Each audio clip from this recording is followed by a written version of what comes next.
Section 1.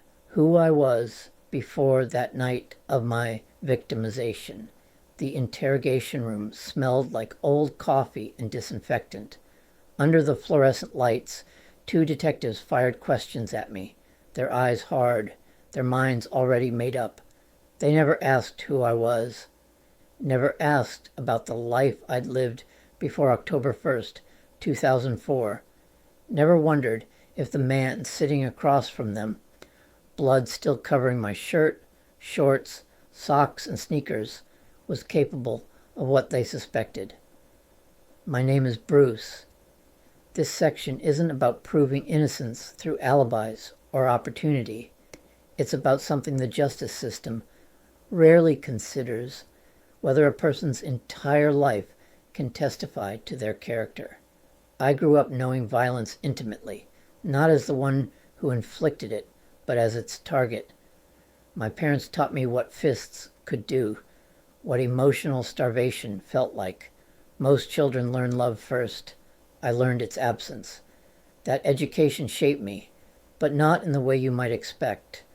Where others might have continued the cycle, something in me chose differently. Call it instinct. Call it a vow, made too young to remember clearly. I would be gentle, not just in words or intentions, but in those split-second moments when the body acts before the mind can think. The detectives didn't care about any of this.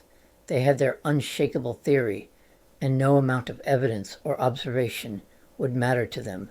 They had a woman's lies. They didn't need or want to know who I was, and how impossible it would be for me to harm anyone. Chapter 1. Growing Up, the Birth of Shame. The water at the Y was warm against my skin. I am 4 years old, maybe 5. I floated near the wall, weightless. My instructor encouraged me to swim to her, out there in the deep end of the pool. I got scared, arms flailing, chest burning. Then I saw her, my instructor, floating just out of reach. She was probably in her late teens or early 20s. I jumped, my arms locked around her neck. She steadied me, didn't push me away. My heart hammered against her shoulder. She held me until the panic passed, safe, but something else lingered. A warmth I'd never felt before. Protection, care. Even at 4, I knew it was something that I wasn't meant to have. I wasn't supposed to know what it felt like to be held, to be protected, to be cared for. That is the birth of shame, the house of silence and isolation. The fire truck siren wailed from the toy they'd bought me. I screamed, terrified. My parents laughed. They told that story for years, how I'd panic at the sound. Never once in their retelling did they mention comforting me, because they hadn't. Now, decades later, when my cat startles at something falling from the table or counter, instinct takes over. I kneel, call to him gently, saying, "It's okay. You're safe. Everything's okay." I gave a cat what was never given to me. My father, Bruce Sr., moved through our house like a ghost, present but unreachable. He provided. That was love, apparently. My mother, Kathy, was different. With her, you never knew when the storm would hit. I kept my eyes down around my father. Looking at his face felt dangerous. The message was clear. I was wrong. Not for what I did, for existing. Our maternal grandparents lived with us until I was 13. They served as our only shields. I remember Grandma standing up for me, her frail voice telling my parents, "Don't hurt Bruce." Her voice thin but firm. That small moment, that whisper of resistance, was the only time someone tried to intervene. Grandpa worried when I helped with the garbage, afraid I'd lift too much. Then they died. Assaults, emotional deprivation, and indifference. My mother was so volatile. I could never predict when the storm of her rage would strike. When it did, I would be slapped, punched, pushed, kicked, or she'd throw something at me. My father hit less often. This wasn't discipline. Discipline has rules. This was chaos. We vacationed at Disney World, had an in-ground pool, did all the things families do. But joy? I have no memory of joy with them. They did things for us, never with us. The first vow, to never be like them. I made a vow in the quiet of my childhood, early teenage bedroom. I will never become like them. I will never lose my temper. I will never let anyone feel unsafe because of me. I would spend my whole life keeping that promise. The arrival of a protector. Paul moved to our neighborhood in 3rd grade. He saw something in me that needed protection. So I came out of my shell and was noticed. When Donna kissed me that year, I pretended to hate it. Had to. Boys were supposed to hate girls at that age. The rules would change later, but the damage was done. In junior high, Paul wasn't in my classes, but he watched out for me in the neighborhood. Thomas, from our old neighborhood, pulled me aside the first week. 9th graders might pick on 7th graders. Tell me if it happens.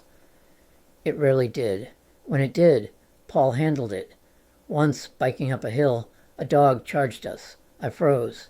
Paul jumped off his bike and chased the dog back across its own yard. The dog, on its own territory, ran from him in fear. He never asked why I couldn't move. He just acted. The arrival of family and a deeper shame. 7th grade, age 13. My mother reconciled with her estranged sister over something I never understood. Suddenly, we had family. Linda, Sharon, and Karen, my adult cousins. Their children, Barbara and Dan, were my age. Dan joined the neighborhood boys for tackle football, bodies crashing, fighting for dominance. I watched from the sidelines. Even in childhood kickball, winning had turned my stomach. Someone else had to lose for me to win. The equation never balanced. Barbara and I talked instead. About school, about books, about nothing. When we said goodbye, we hugged. Normal cousin behavior. An invisible shell, the complete silence of selective mutism. I am 14 years old. Paul, Carrie, and I shared a paper route through our sprawling neighborhood. Knocking on doors, collecting payments, forced words from my throat. I'm collecting, is all I had to say, but it was still something. I was still approaching everyone in the neighborhood, and there were only half a dozen people out of all the people living in some 50 houses. This was a big deal for me. Simple transactions. But at school, still nothing. Not a word in class. Teachers stopped calling on me. 15. The paper route expanded my boundaries, but school remained a tomb of silence. 16. Jack Donlin hired me at his medical mart across the street. Real customers now. Real conversations. This wheelchair folds here. The walker height adjusts like this. I can deliver it on Tuesday. My voice worked fine outside the school walls. Inside them, it died. I hiked Ragged Mountain every chance I got, 10 years old to 18. The trees never asked why I couldn't speak. A second vow, I was about 17, and my sister and I argued over the channel we would watch on TV. I stood too quickly. She flinched, cowered. The shock hit me like cold water. I'm not going to hit you. Everything shifted. I saw what I'd become in her eyes, someone to fear. That night, the second vow, no one will ever fear me. In a home where fear was a weapon, I rejected it. The joy of extended family. Tainted with jealousy, beginning when I was 13, family gatherings had become routine. 3 years of Sunday dinners, holiday celebrations. Barbara and I had grown closer. When she hugged me goodbye, something twisted in my stomach. Not the hug itself. That was innocent, cousins being cousins. But my mind began to second guess. Was I holding on too long? Did I want this too much? I was too shy to ask any girl out, too silent at school to even try. Maybe my starved need for connection was making something out of nothing. Maybe I was the one making it wrong. Then my mother noticed my general preference for my aunt and cousins over her. "You certainly seem to prefer them to us." Her voice casual venom. I said nothing. Later, "Do you think they're going to let you live with them?" The question hung in the air. Sharon, Karen, or Aunt Maureen. They were the only ones who could have taken me in. I hadn't been thinking it. Now I couldn't stop. "They have their own lives," was another thing I remember Mother saying, making me wonder if I was just being tolerated because I was family. I also knew I wanted to be a parent early on. Our youngest cousins, Tracy, Jamie, and Wayne, needed attention when they wanted to go outside at a family gathering, maybe walk to the park. They could count on me to be the one to play with them, watch them, take care of them. The final realization. At one point in my late teenage years, my mother spat out a bizarre statement. "You're a house devil and a street angel." The irony burned. House devil? I was a straight A student, never in trouble, never rebellious, the perfect son on paper. But I saved my kindness for customers, for cousins, for anyone who wasn't them.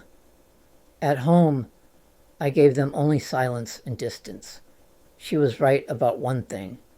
I saved my warmth for those who deserved it. By then she knew.